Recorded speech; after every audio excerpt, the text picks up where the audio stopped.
सल्ले अला नूरिकल मुनीर व आलिही अबदा। या नूर व या नूरन नूर व या नूरन फी कुल्ले नूर व या नूरन क़ब्ल कुल्ले नूर व या नूरन फ़ौक़ा कुल्ले नूर। लकन नूर बिकन नूर मिनकन नूर लिकन नूर व अंतन नूर व नूरुन नूर व नूरुन अला कुल्ले नूर। व सल्ले अला नूरिकल अनवर व आलिही सुरजिल गुरर व सहाबिही मसाबिही ज़ुहर। सलातन तजअलु लना बिहा फ़ी क़ुलूबिना नूरन व फ़ी सुदूरिना नूरन व फ़ी उयुनिना नूरन व फ़ी क़ुबूरिना नूरन आमीन या नूरल हक़्क़िल मुबीन। अम्मा बाद फ़अऊज़ु बिल्लाहि मिनश शैतानिर रजीम बिस्मिल्लाहिर रहमानिर रहीम। इन्नस्सलाता तन्हा अनिल फ़हशाइ वल मुनकर। सुब्हान रब्बिका रब्बिल इज़्ज़ति अम्मा यसिफ़ून व सलामुन अलल मुरसलीन वल्हम्दुलिल्लाहि रब्बिल आलमीन। हज़रात बिल्कुल इत्मीनान और सुकून के साथ तशरीफ़ रखो। आप तकरीर सुनने के लिए आए हो, इसमें हड़बड़ी न मचाओ, बिल्कुल इत्मीनान और सुकून के साथ। और एक बात पहले ऐलान कर देता हूँ, मैं मेरी तकरीर में आपको बहुत ज़्यादा शोर नहीं मचाना। कीमती बात करूँगा, इसलिए गौर से सुनोगे। बिल्कुल हिंदुस्तान को कब्रिस्तान बना के रखो, समझे आप, इत्मीनान के साथ। बिल्कुल कोई आवाज नहीं होनी चाहिए। ए मेरे लाल, इत्मीनान से झंडा ज्यादा हिलाओ नहीं, सिर्फ लिए रहो। ज्यादा हिलाने से भी बेहुरमती हो जाती है। कलमा शरीफ लिखे हुए हैं, ये नीचे करोगे, वो ऊपर करोगे। तकरीर सुनने के लिए आते हो, या रसूलुल्लाह का नारा लगाते हो, ये नारा अदब के साथ लगाना चाहिए। लेकिन हम इस तरीके से अंदाज लगाते हैं कि क्या कहा जाए। ये अदब की जगह है, अदब के साथ बैठो।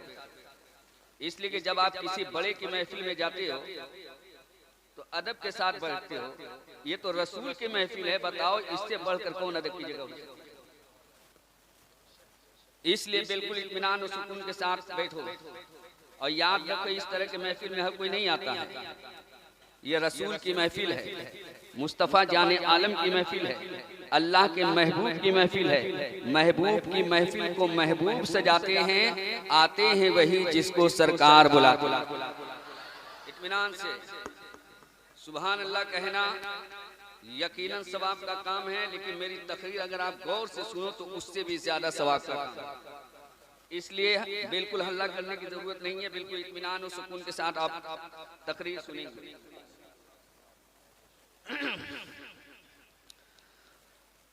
तो आइए गुफ्तगू सुने का सिलसिला शुरू करने से पहले हम और आप पूरी अकीदत व मोहब्बत के साथ सारी कायनात के मरकज़ी अकीदत मुस्तफ़ा जाने रहमत शमे बज़्मे हिदायत शहरे यारे इरम ताजदारे हरम रहमतुल लिल आलमीन शफीउल मुज़नबीन यासीन व ताहा जनाबे मुहम्मदुर रसूलुल्लाह सल्लल्लाहु ताला अलैहि वालिहि वसल्लम की मुक़द्दस और बाबरकत बारगाह में दुरूद व सलाम का हदिया पेश कर ले और पढ़ें। अल्लाहुम्मा सल्ली अला सय्यदना व मौलाना मुहम्मदिन मादिनिल जूद वल करम मंबिल इल्म वल हिल्म वल हिकम व अला आलिहि व बारिक व सल्लिम सलातु व सलाम अलैका या रसूल अल्लाह सल्लल्लाहु ताला अलैहि व आलिहि वसल्लम। हर मर्ज की दवा है सल्ले अला मोहम्मद, हर मर्ज की दवा है सल्ले अला मोहम्मद। तावीज़ हर बला है सल्ले अला मोहम्मद, हर मर्ज की दवा है सल्ले अला मोहम्मद। तावीज़ हर बला है सल्ले अला मोहम्मद। जन्नत मकाम होगा, दोज़ख हराम होगा। जन्नत मकाम होगा, दोज़ख हराम होगा। अगर दिल से पढ़ लिया है सल्ले अला मोहम्मद, गर दिल से पढ़ लिया है सल्ले अला मोहम्मद। तमाम तारीफें और सारी खूबियां उस परवरदिगारे आलम के लिए जिसने लफ्ज़े कुन से कौनैन की तख्लीक फरमाई और बेपनाह अकीदत व मोहब्बत के हारो फूल पेश हैं उस रसूल आज़म की बारगाह में, जिन्हें रब्बे कायनात ने सारी कायनात के खजानों का मालिक व मुख्तार बनाया। खालिक कुल ने आपको मालिक कुल बना दिया, खालिक कुल ने आपको मालिक कुल बना दिया। दोनों जहां हैं आपके कब्ज़ो इख्तियार में और बेपना अकीदत व मोहब्बत के हारो फूल पेश हैं उस बारगाहे अबकरी में, जिसने बरेली की टूटी हुई चटाई पर बैठकर इस्लामानी हिंद के सीने में इश्क मुस्तफ़ी का चिराग जलाया, जिसे दुनियाए अहले सुन्नत सैयदी सरकार आला हजरत अजीमुल बरकत मुजद्दिद दीन व मिल्लत इमाम अहमद रज़ा खान फाजिल बरेलवी अलैहि रहमत व रिज़वान के नाम से जानती है। इस तारीख़ शख्सियत ने अपने दौर में जिस तरह बातिल की सरकुरी की है, इस अज़ीमुश्शान शख्सियत ही का हक था। शिर्क था जब नाज करना अहमद मुख्तार पर, शिर्क था जब नाज करना अहमद मुख्तार पर, नुक्ता चीथे लोग इल्मे सैयदे अबरार पर। हर वली हर गौस को बेदस्तो पास समझा गया, या रसूल अल्लाह कहने पर था फतवा शिर्क का। कुफ्र पर एक दिन मशीयत को जलाल आ ही गया, मेरे आका की मोहब्बत का सवाल आ ही गया। सूरत तस्कीन की निकले दिले सिमाब से, एक किरण फुटी अचानक चरखे पर महताब से। उस किरण को अहले दी अहमद रज़ा कहने लगे, उम्मते खत्म रसूल का पास बाग कहने लगे। इस किरण ने राह ईमा को मुनव्वर कर दिया। फूल तो है फूल, खारों को गूले तर कर दिया। ऐ कौम की ईमान और हुर्मत के निगहबान जिंदाबाद, जिंदाबाद ऐ मुफ्ती अहमद रज़ा खान जिंदाबाद। अब्र रहमत तेरी मरकत पर गोहर बारी करे, हश्र तक शान करीमी नाज बरदारी करे। फना के बाद भी बाकी है शान रहबरी तेरी, खुदा की रहमतें हो ऐ अमीरे कारवां तुझ पर। इन्हीं चंद जुमलों के साथ मैं अपना उन्वान सुकन आपके हवाले कर रहा हूँ। एक सजदा जिसे तू गिरह समझता है, हजार सजदों से देता है आदमी को नजात। अगर आप अल्लाह के प्यारे रसूल मुस्तफा जाने आलम सल्लल्लाहु ताला अलैहि वसल्लम के मुकद्दस हयात तैयबा का जायजा लेंगे तो आपको मालूम ये होगा कि अल्लाह के प्यारे रसूल सल्लल्लाहु ताला अलैहि वसल्लम पर ईमान लाने वाले अफराद में से एक फर्द भी ऐसा नहीं था जिसने एक वक्त की भी नमाज कज़ा की हो, और वो लोग भी रसूलुल्लाह सल्लल्लाहु ताला अलैहि वसल्लम के साथ नमाज पढ़ने पर मजबूर थे, जिन्होंने कलमा के अकायद को तस्लीम नहीं किया था, जो नफाक पर थे। इसके बावजूद आप पूरे हदीस के ज़ख़ीरे का मुताला करें और तालीम इस्लामी को देखें तो आपको मालूम ये होगा कि अल्लाह के प्यारे रसूल सल्लल्लाहु ताला अलैहि वसल्लम ने किसी को भी नमाजी कहकर मुखातब नहीं फरमाया। इसलिए कि नमाजी कहकर मुखातब करने का मतलब ये था कि ये शख्स नमाज की अदायगी में मुमताज है और दूसरे अफराद मुमताज नहीं है। तो वहां नमाज पढ़ना किसी इम्तियाज की बुनियाद पर नहीं था, बल्कि नमाज पढ़ना मुसलमानों की एक ऐसी ड्यूटी थी कि जिसके छोड़ने का इंसान तसव्वुर ही नहीं कर सकता। नमाजी तो सब ही थे, इसलिए नमाज की बुनियाद पर किसी को नमाजी नहीं कहा गया।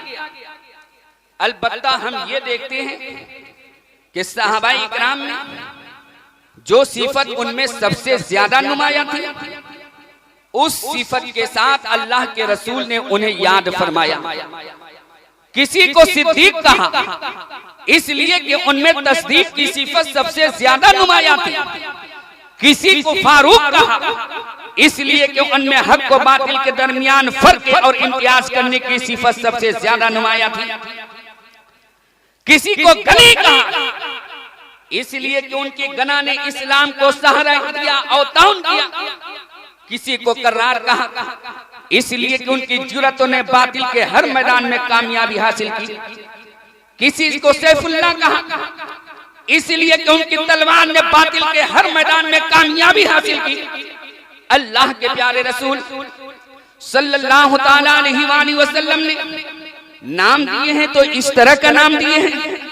किसी को सिद्दीक कहा, किसी को फारूक कहा, किसी को गनी कहा, किसी को कर्रार कहा, किसी को सैफुल्लाह कहा, किसी को असदुल्लाह कहा। पता ये चला कि नमाज एक ऐसी सिफत है जो हर मोमिन के अंदर तो होती ही है, मगर इसी नमाज पढ़ लेने से, इसी सजदा करने से, इसी जिंदगी के जरिया जो सिफत निखर कर सामने आती है, रसूलुल्लाह की बारगाह में वो लक़ब बन जाता है किसी सहाबी।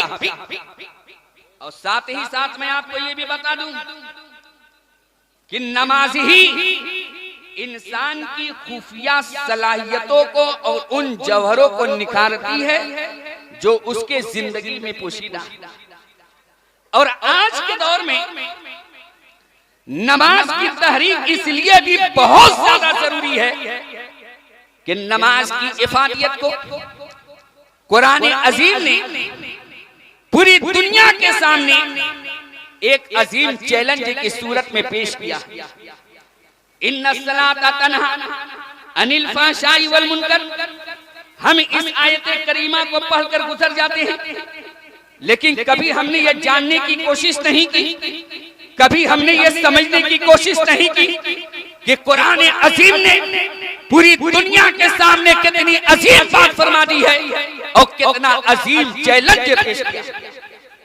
आज की दुनिया का सबसे बड़ा अलमिया, आज की दुनिया का सबसे बड़ा मसला, आज की दुनिया को लर्ज़ा बरअंजाम कर देने वाली सबसे बड़ी हकीकत यह है कि बुराइयां बढ़ती जा रही हैं, बुराइयां फैलती जा रही हैं, फशा की ज्यादती होती जा रही है। आलम यह है कि कोई सोसाइटी ऐसी नहीं है दुनिया में, कोई माशरा ऐसा नहीं है दुनिया में, कोई सरजमीन ऐसी नहीं है दुनिया में, कोई तहजीब ऐसी नहीं है दुनिया में, कोई मुल्क ऐसा नहीं है दुनिया में जो इस बात का दावा कर सके कि हमने बुराइयों पर कंट्रोल हासिल कर लिया। बुराइयां आज के दौर का सबसे बड़ा मसला है। उन्हीं बुराइयों में से एक बुराई ये भी है कि दीनी बात हो रही है, लोग अफरा तफरी कर रहे हैं, अल्लाह और रसूल की बात हो रही है, लोग उठक बैठक कर रहे हैं। उन्हीं बुराइयों में से एक बुराई ये भी है, नमाज की बात हो रही है, आप गौर से सुनो, शर्म की बात। मेरे मिल्लत के नौजवानों, आज के दौर का सबसे बड़ा अलमिया, आज पूरी दुनिया लर्ज़ा बरअंजाम है, बुराइयां फैलती जा रही हैं, माशरा तबाह बर्बाद होते चले जा रहे हैं, बुराइयां फैलती जा रही हैं, सोसाइटियां बर्बाद होती चली जा रही हैं। बुराइयां तो पहले भी थी, बुराइयां आज भी है। जरा गौर करो, पहले इंसान जितना ताकतवर था उसी दायरे में रहकर वो बुराइयां भी किया करता था। आज का इंसान 18वीं तवानाइयों का मालिक हो गया, इसलिए इसके बुराइयों का जरिया भी वसी से वसी तर होता जा रहा है। पहले कबाइल कबाइल से लड़ते थे, अफराद अफराद से लड़ते थे, आज तो चंद नबू में पूरी कौम तबाह व बर्बाद कर दी जाती है, जमीन बोझ कर दी जाती है। उसकी वजह सिर्फ यह है कि आज बुराइयां करने के लिए जो हथियार इस्तेमाल किए जा रहे हैं, इससे पहले वो हथियार नहीं। आज हर साहिब होश सोच रहा है, हर अकलमंद सोच रहा है, हर दानिशमंद सोच रहा है, इंसान से मोहब्बत रखने वाला हर फर्द सोच रहा है। अगर बुराइयां इसी तरह बढ़ती रही तो एक दिन वो आएगा कि जब इंसानियत का मफहूम ही मादूम कर दिया जाए। आज हर साहिब इक़्तिदार दूसरों के लाशों के ऊपर अपनी इक़्तिदार की इमारत तामीर करना अपनी कामयाबी के लिए सबसे बड़ा जरिया समझते हैं। आप गौर करें, आज बुराइयों का आलम यह है कि कोई बाजार ऐसा नहीं है, कोई गली ऐसी नहीं है, कोई शहर ऐसा नहीं है, कोई माशरा ऐसा नहीं है, कोई सोसाइटी ऐसी नहीं है, कोई गांव ऐसा नहीं है, कोई शहर ऐसा नहीं है जहां शराबी ना पाए जाते, जहां ज़ानी ना पाए जाते हो, जहां ड्रग का इस्तेमाल करने वाले ना पाए जाते हो, जहां नशेड़ी ना पाए जाते हो, जहां जुआरी ना पाए जाते हो। आज दुनिया डूबी हुई है बुराइयों में, आज दुनिया डूबी हुई है बदकिरदारियों में, आज दुनिया डूबी हुई है गुनाहों में। और आज के दौर में तो कुछ गुनाह ऐसे हैं जो बहुत सजा कर पेश किए जाते हैं। देखो, जब बुराई को बुराई कहना आसान था तो इंसान उससे बचा भी करता था, लेकिन जब बुराइयों को आर्थ बनाकर पेश किया जाए, जब बुराइयों को फन बनाकर पेश किया जाए, जब बुराइयों को कला बनकर पेश किया जाए, तो उससे कैसे बचे, उससे कैसे इज्तिनाब किया जा सकता है, उससे परहेज करना बहुत मुश्किल होता है। मिसाल के तौर पर गौर से सुनो, नाच हर जमाने में बुरा था, लेकिन आज के दौर में नाच को आर्ट कहा जाता है, फन कहा जाता है, कला कहा जाता है। आज से पहले नाचने वाले को नचनिया कहा जाता था, लेकिन आज नाचने वाले को फनकार कहा जा रहा है, अदाकार कहा जा रहा है, तहजीब और तमद्दुन का नुमाइंदा कहा जा रहा है। तो जब बुराइयों को बुराई कहा जाता था तो उस वक्त बचना आसान था, लेकिन जब बुराइयों को फन बनाकर पेश किया जाए, जब बुराइयों को तहजीब बनाकर पेश किया जाए, जब बदकिरदारियों को किरदार बनाकर पेश किया जाए, जब झूठे नगों की रज़ाकारियों में बुराइयों को पेश किया जाए, तो अपने उन नौजवानों को कैसे बचाया जाए जो अपने मताए नजरे को, अपने फरेब और नजरे को उस पर कुर्बान करते हुए नजर आते हैं। ज़िना हर दौर में बुरा, हर तबके के लोगों ने उसे नफरत की निगाह से देखा। मशरिक में भी उसे न पसंद नहीं किया, मगरिब में भी उसे न पसंद नहीं किया, लेकिन आज के दौर में ज़िना को तरक्की याफ्तगी की अलामत कहा जाता है, आजादी फिक्र और ख्याल का नाम दिया जाता है। आज दुनिया की सोसाइटी में बड़े ढरेले के साथ नाच की महफिलें सजाई जाती है। वहां हाजी साहब वो लोग जाते हैं जो अपने आप को महज़्ज़ब कहलाते हैं, जो अपने आप को बावकार और बाइज्जत कहलाते हैं, और वहां से निकलने के बाद उनके चेहरे पर शर्मिंदगी नहीं होती। वो धड़कते हुए जिस्म को देखते हैं, वो धड़कते हुए बदन को देखते हैं, वो उरिया जिस्मों को देखते हैं, अपने ही घर की बहू बेटियों को दूसरे के साथ कदम से कदम, शाने से शाने मिलाकर धड़कता हुआ देखते हैं, लेकिन उनकी गैरत मुर्दा हो चुकी है, उनका ज़मीर मुर्दा हो चुका है, उनका एहसास मुर्दा हो चुका है। अपनी बहन को धड़कता हुआ देखकर भाई ताली बजाता हुआ नजर आता है, अपनी ही बेटी को धड़कता हुआ देखकर, नाचता हुआ देखकर बाप वाह वाह कहता हुआ नजर आता है। बताओ आज हमारा माशरा कहां हमें ले गया? आज किस कदर बुराइयों को मलबाकारियों के साथ पेश किया जा रहा है। पहले शर्म से इंसान गुनाह नहीं करता था, पहले शर्म से इंसान बुराई नहीं करता था, आज के दौर में तो शर्म का कोई तस्वुर ही नहीं। इसलिए कि बेशर्मों की एक दुनिया पैदा हो गई है।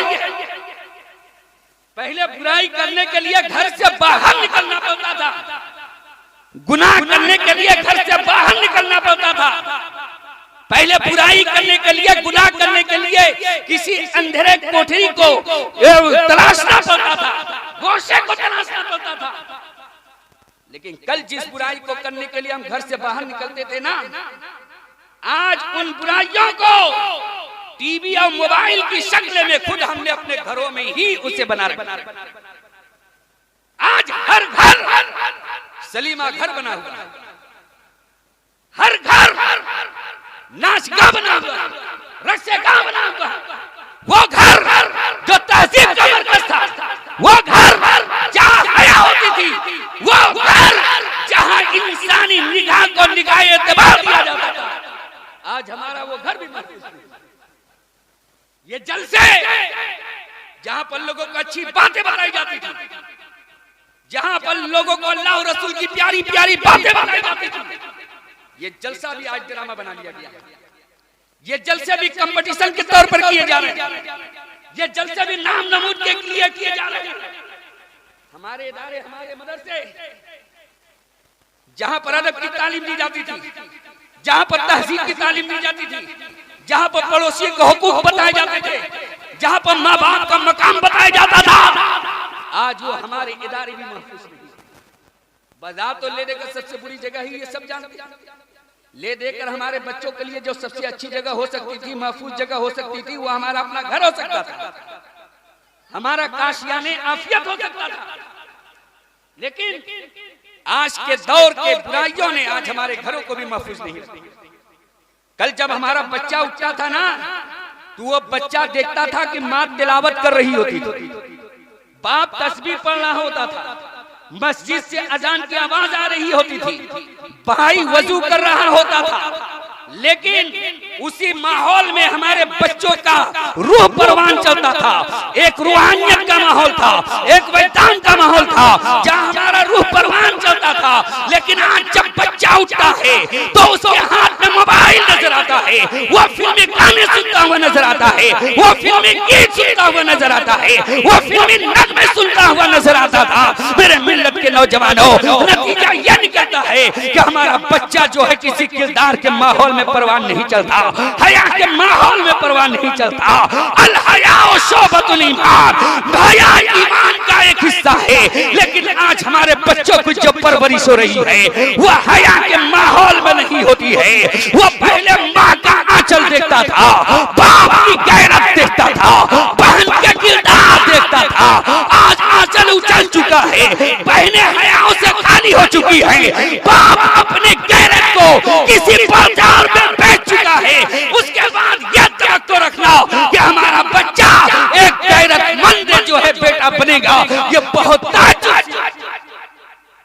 मेरे मिल्लत के नौजवानों, पूरी दुनिया बुराइयों में, गुनाहों में डूबी हुई है।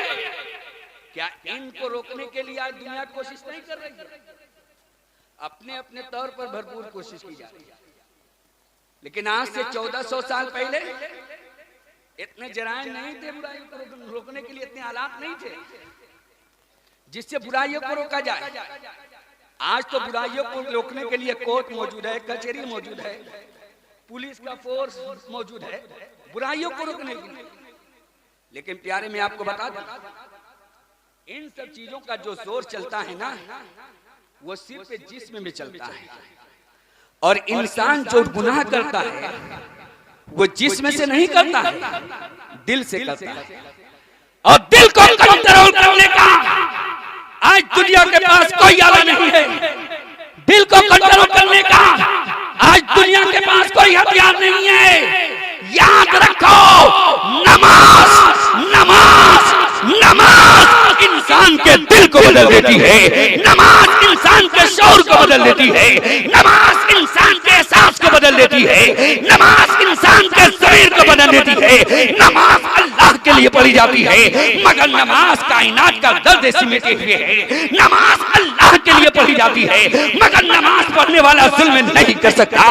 नमाज अल्लाह के लिए पढ़ी जाती है, मगर नमाज पढ़ने वाला शराब नहीं पी सकता।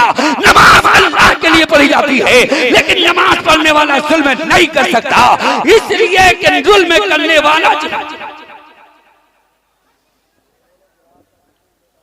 इत्मीनान और सुकून के साथ बैठे, बिल्कुल अपने जगह पे बैठे।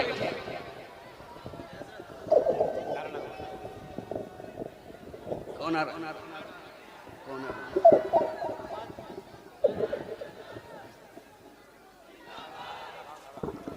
नारे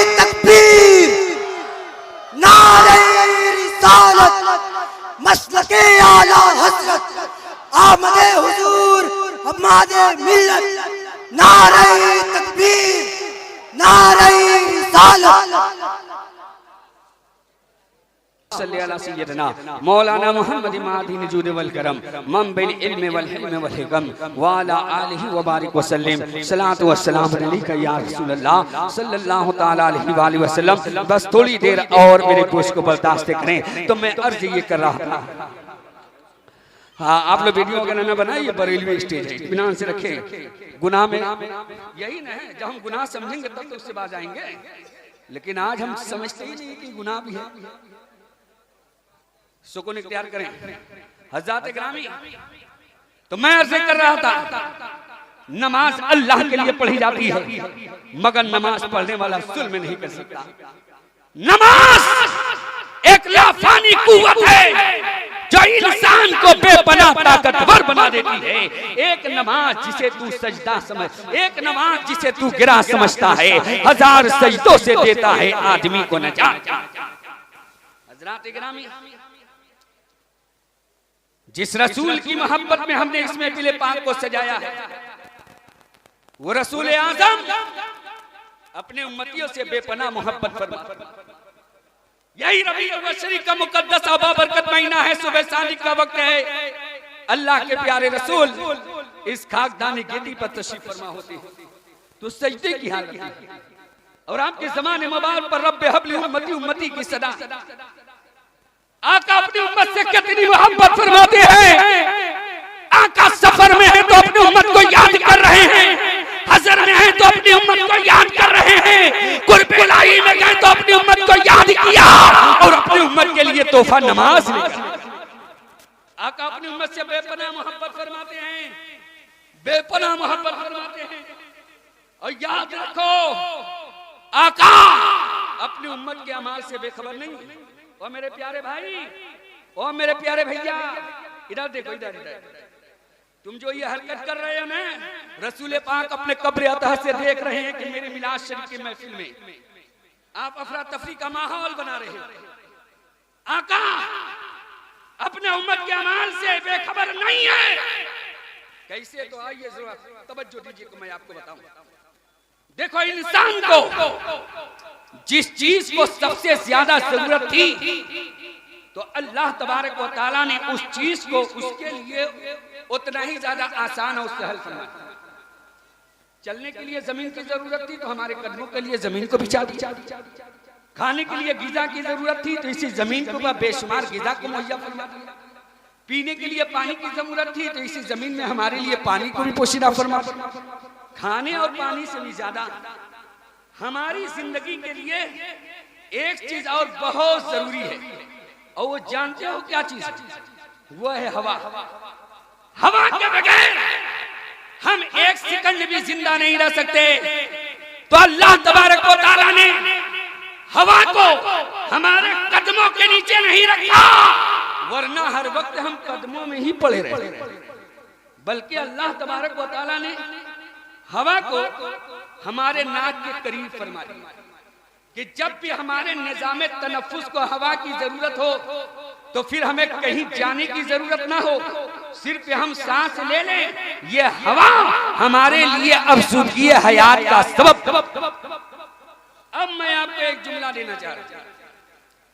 इंसानी जिंदगी के लिए हवा की जरूरत थी तो अल्लाह ने हवा को हमारे नाक के करीब फरमा दिया, और ईमानी जिंदगी के लिए नबी की जरूरत थी तो नबी को हमारे जान से भी ज्यादा करीब फरमा दिया। अन्नबी औला बिल मुमिनीना मिन अनफुसिहिम। नबी मोमिनों के जान से भी ज्यादा करीब। तो जो नबी मुसलमानों के जान से भी ज्यादा करीब है, क्या वो नबी हमारे अमाल से वाकिफ नहीं होगा? वैसे भी उम्मत के अमाल रसूल की बारगाह में पेश किए जाते हैं। आका जब अपने उम्मत के अच्छे अमाल को देखते हैं ना प्यारे, तो खुश हो जाते हैं, और अपने उम्मत के जब बुरे अमाल को देखते होते उन्हें अजियत होती है, तकलीफ होती है। तो जरा गौर करो, जिस वक्त फरिश्ते जाकर रसूल की बारगाह में ये कहते होंगे आपका फलाह उम्मती शराब पी रहा है, तो बताओ उस वक्त रसूल को कितनी तकलीफ होती होगी। जिस वक्त फरिश्ते ये कहते होंगे या रसूल अल्लाह आपका फलाह उम्मती चूहा खेल रहा है, तो बताओ उस वक्त रसूल को कितनी तकलीफ होती होगी। बताओ जिस वक्त फरिश्ते ये कहते होंगे रसूल की बारगाह में या रसूल अल्लाह आपका फलाह उम्मती हराम और नाजायज काम कर रहा है, तो बताओ उस वक्त रसूल को कितनी तकलीफ होती होगी। इसलिए मैं चाहता हूँ प्यारे, अगर तुम अपने रसूल से मोहब्बत करते हो, अपने प्यारे आका से मोहब्बत करते हो, तो सुन लो प्यारे, आका इरशाद फरमाते हैं कुर्रतु ऐनी फी सलाह, मेरी आंखों की ठंडक, मेरी आंखों की ठंडक नमाज में है, नमाज में है। अगर तुम रसूल को खुश करना चाहते हो, अपने प्यारे आका को राजी करना चाहते हो,